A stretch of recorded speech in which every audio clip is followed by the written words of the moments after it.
Alright, how's everybody doing today? Swagkage here, and welcome to today's video where we're going to be talking about Boruto episode 31. And, so if you haven't seen the episode already, I guess expect spoilers because, well, yeah, this is where everything gets wrapped up. So if you don't want to know how this arc ends, go watch the episode first and then come back. Not that it's like I'm not really spoiling too much because it's a pretty predictable finale. Like, all of the 7 swordsmen get taken care of. Shizuma loses, but there is a bit of stuff that happens that I didn't expect. I will say the episode was pretty stupid and didn't seem to follow a whole lot of rules, but it was entertaining. There was a lot of really good animation, some really solid action in it, but I didn't really care or get too invested in what was happening. There was this one part at the very beginning of the episode. As a matter of fact, it was the only scene that happened right before the opening began. It was supposed to be a bait and switch because you see Kagura, he seems to slash Boruto in half, and it's like, dude, the show is called Boruto Naruto Next Generations, and on top of that, this anime takes place before the movie. I know for a fact Boruto didn't just die, but they make you sit through the entire opening as if they've just grabbed your attention, and then, lo and behold, surprise, it wasn't actually Boruto that got cut in half, it was just a shadow clone. And I was just like, well, I already explained it. Boruto's the main character, he's alive in the movie, obviously he isn't about to die, and certainly not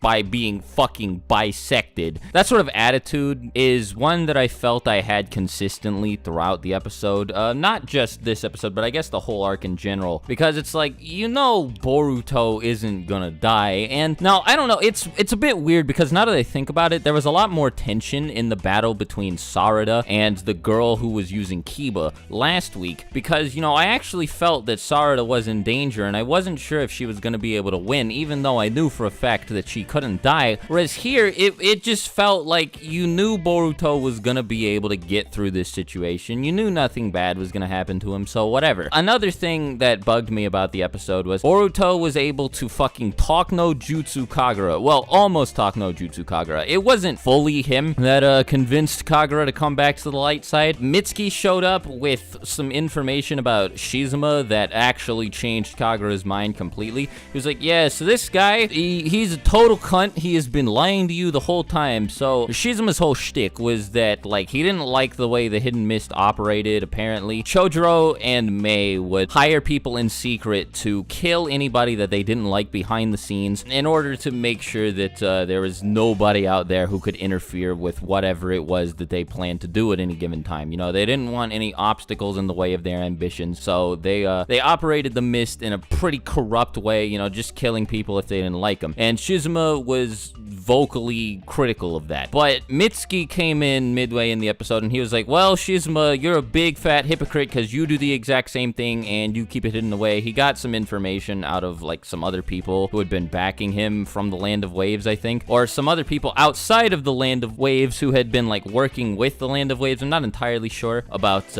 all of the details, but the point is Shizuma was doing everything that he was criticizing Chojuro and Mei for. So Kagura turned back to the good side, and I was like, okay, that's fine, you know, like, it wasn't a complete talk no jutsu on Boruto's part, but Boruto was definitely dabbling in the talk no jutsu a little heavy at the beginning of the episode. It seemed like Shizuma was actually a better user of talk no jutsu than Boruto, though, for a little bit, because he was able to keep convincing Kagura to stay on his side. One thing that Alyssa noted while I was watching this with her was that, like, every time Kagura's like, I don't know, maybe I should go back and fight on Boruto's side, what I'm doing is wrong, Shizuma would just be like, nah, man, look, and then he would show him the scar and be like, look, man, you cut me here, and then I took you in because I know what you are, you're a fucking murderer, this scar is proof of that, and then Kagura would, without fail, go back to Shizuma's side, and I thought that was pretty funny, like, you know, like, I've noticed it as well. It's just like, come on, dude, like, you don't owe this guy anything, it's really obvious, but that's more me picking on the character than actually criticizing the episode. I just think it's a little silly, and it kind of got a little bit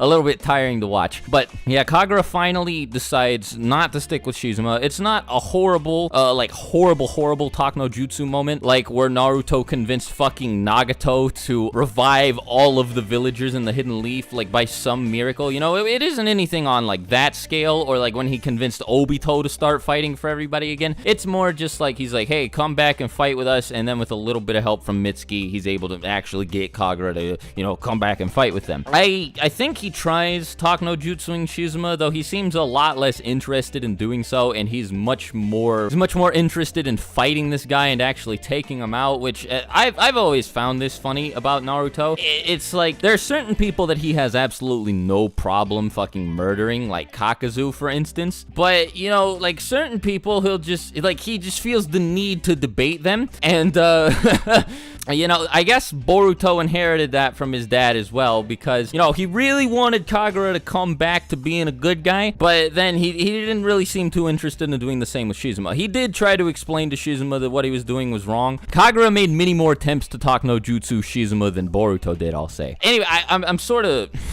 just hovering around this whole talk no jutsu issue, but there's a lot of it in this episode, so sorry about that. But as for the action, yeah, Boruto's like, all right, let's take this guy out. And now this really bugged me, because I remember thinking like, all right, Shizuma is a Jonin. Boruto better not 1v1 this guy and win. And, you know, Shizuma manages to, like, he has Samehada with him too, by the way. So this is another really big problem. Not only does he have Samehada, he has a jutsu that seems to have been made specifically to be used in conjunction with Samehada, because he's able to create, like, mist, similar to Zabuza's, or like the mist Zabuza created with his hidden mist jutsu, except it's a blood mist variant. So he creates mist stained with blood, and apparently as long as anybody is standing inside of this mist, Samehada will absorb chakra from any wounds that they had, and like it does this remotely, so it's like really overpowered. And I was like, okay, that's actually really cool, but how the fuck is Boruto supposed to fight against this? So Shizuma shuts down Mitsuki pretty quickly, and then Boruto comes up with this pretty like mid-tier plan, I guess. Like, it wasn't incredibly smart, but it was pretty clever. I won't say it's anything like on the level of the plan that Sasuke created when he was fighting Deidara or whatever, but it was pretty smart. I'll definitely give Boruto some cool points for it, but like it wasn't smart enough to justify him taking Shizuma out with it, right? Because so basically, like, he creates a bunch of shadow clones, then he uses wind style to speed himself up and like throw himself through the air so that he can hit Shizuma really hard, and apparently he's able to like nearly fucking one-shot him with this. And I was like, no, because I for a second I thought that he had actually won the fight. It was very reminiscent of when Naruto landed the Rasengan on Kabuto in part 1, except Boruto didn't use a Rasengan here. Instead, he just slammed Shizuma with his palm, and Shizuma got sent like fucking 50 feet away and slammed into some like random scenic rock, but he got out. But like the thing is, right, like he got up and seemed to be ready to continue fighting, and I was like, okay, that's cool, but he was limping from an attack from Boruto, who isn't even a Genin yet, when Shizuma is a Jonin. Maybe he's a Chunin, but in the flashbacks he seemed to be wearing a Jonin jacket, so I'm going to assume he's a Jonin. And it's just like, Boruto should not be able to do this well against people ranked this highly. You know, like Zabuza tore Team 7 to pieces, and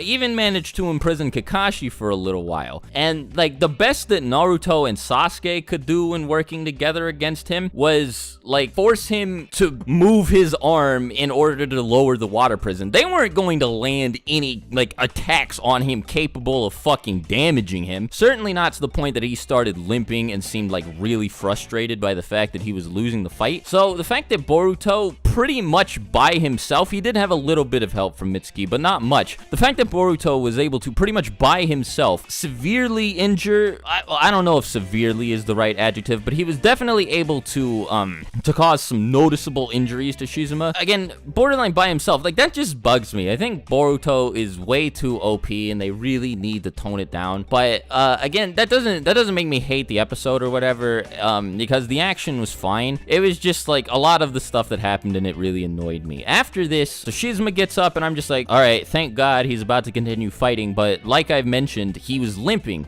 So I was like, oh, okay, so he's not. Like, he's pretty much about to go for like one last ditch effort attack, and then he's gonna get taken out and the arc's gonna be over. And that's actually what it seemed like was gonna happen. So like, he pulls out this, I guess it's like an icicle, and prepares to stab Boruto or Mitsuki or fucking whoever, I don't entirely remember. And then like really soon after this, Samehada starts eating him, and I thought that was actually a really cool way to take him out. It was like, oh, okay, so Samehada turned against him, and because Shizuma wasn't experienced enough and he didn't know how to wield the sword properly, it was turning against him, and he was gonna get killed by it. I was like, all right, that's a fine way to get rid of him. That way you don't have to have like Boruto or Mitsuki solo this guy, or even take him out with teamwork, because even that would be a little bit of a reach. But I was thinking, like, you could just have Chojuro take him out, right? And you know, they didn't do that, but I thought that having Samehada consume him was a unique way to get rid of him anyway. I was like, all right, that's fine. But instead of having him die because of this, instead Samehada like merges with him and takes over his body, and he enters a state similar to Kisame's shark mode, and then he just starts going ballistic, and like everybody is fucked because he's like way too strong. Like he's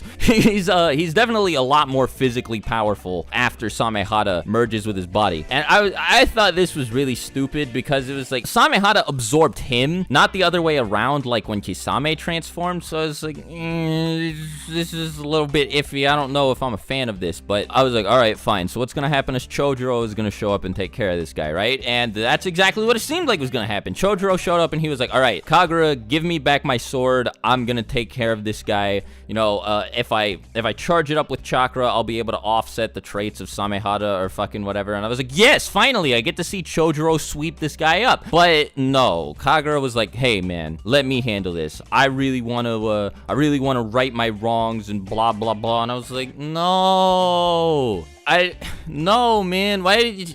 That was such a cock tease. I wanted to see Chojuro fight, but instead they had Kagura do it, and I just, okay, fine, sure, whatever. So Kagura goes at him, and he's not able to take care of him alone, and he realizes that the sword takes up too much chakra, which made me think, by the way, okay, why was he even given this sword if he's not, like, if he doesn't have the chakra that he needs to fuel it, to use its main gimmick, which is overcharging it with chakra to make it more powerful? Why did he even get it in the first place? Why did Chojuro give it to him? But whatever, that's not the thing that really bugged me. What really bugged me is that Boruto showed up and he was like, hey, let me help you. So they split Chojuro's sword. I don't exactly remember how it's pronounced. Like, I know what it's called. It's like a Himekare or something like that. And, you know, it means something twin sword. But they split it, and then they both go at Shizuma, and they take him out, and Samehada detaches from his body and then burps, which I actually thought was pretty funny. And so,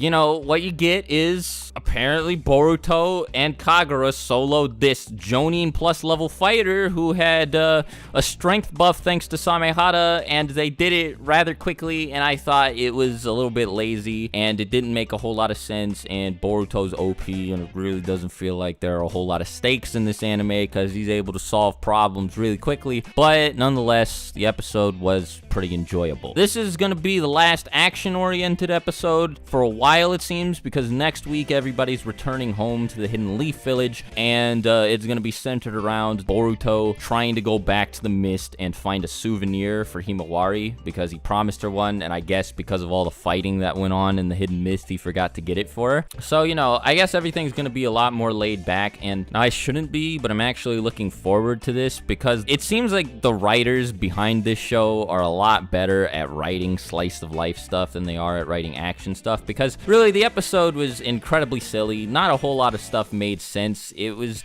just action for the sake of action. I feel like it was very mindless. I did enjoy it, don't get me wrong. It was a fun episode, but it was just like, it's hard to care about anything that happens when it is handled the way it was handled here. All in all, I'd probably give the episode a solid 2.5, maybe 3 out of 5. It was good. Wasn't spectacular, wasn't great like last week's episode, but it was really good and fun to watch. Shizuma was a fun character. I think that they they went a little too far with all of the evil laughter and angry shouting on his end and stuff. It made him feel a lot more generic than I would have liked for him to. Another note that I want to make is that there were a lot of points throughout the episode where I thought Kagero reminded me of Trunks, future Trunks from Dragon Ball. And now, I'm in the minority when I say this, but I really don't like future Trunks. And so anything that reminds me of him annoys me, because I liked Kagero at first. I thought he was a little bit cliche. I thought, you know, he's a bit of a flat character. He doesn't really do much. He doesn't really add much to the story. So like, I thought he was serviceable, but then, you know, when he started acting in ways that made me think of future Trunks, I was just like, I don't really think I like this guy anymore. Not me knocking the episode, don't get me wrong. I just thought it was something worth noting. But yeah,